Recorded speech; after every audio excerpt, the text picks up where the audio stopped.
ಒಂದ್ಸರಿ ದುಬೈಯಿಂದ ಒಂದು ಸುಂದರವಾದ ನಾಯಿ ಬಂತ್ರಿ. ಬಂದು ವಾವ್ ಅಂತ್ರಿ. ಅವಾಗ ನಮ್ಮ ಇಂಡಿಯಾ ನಾಯಿಗಳು wow wow wow wow wow wow wow ಅಂದ್ರ ನಮ್ಮ ನಾಯಿಗಳು ದುಬೈ ನಾಯಿ ಕೇಳಗತ್ರಿ, ನೀ ಎಷ್ಟ್ ಚಲುವದಿ, ಎಲ್ಲಿದ್ ಬಂದಿ ಅಂತೇಳಿ. ಆ ನಾಯಿ ಹೇಳತ್ರಿ, ನಾ ದುಬೈಯಿಂದ ಬಂದೀನಿ ಅಂತ.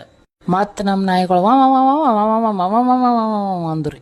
ಮತ್ತೇನ್ ಕೇಳ್ತತ್ರೇನ್ರಿ? ಅವು ನಮ್ಮ ನಾಯಿಗಳು ಕೇಳತ್ರಿ, ದುಬೈ ಅನ್ನೋದು ಎಷ್ಟು ಚಂದ ಐತಿ, ನಮ್ಮ ಮಂದಿ ನಮಗೆ ರೊಟ್ಟಿ ಹಾಕಂಗಿಲ್ಲ, ಎಲ್ಲಿ ದುಬೈ ಕರ್ಕೊಂಡು ಹೋಗ್ಬೇಕು, ನಿಂದ ಎಷ್ಟು ಪುಣ್ಯ ಮಾಡಿ ದುಬೈಯಿಂದ ಮತ್ತ್ಯಾಕೆ ಬಂದಿ ಇಲ್ಲಿ ಅಂತ ದುಬೈ ನಾಯಿ ನಮ್ಮ ನಾಯಿಗಳು ಕೇಳಿದ್ರಿ. ವಾ ವಾ ವಾ ವಾ ವಾ ವಾ ವಾ ವಾ ವಾ ವಾ ಅಂತ್ರಿ.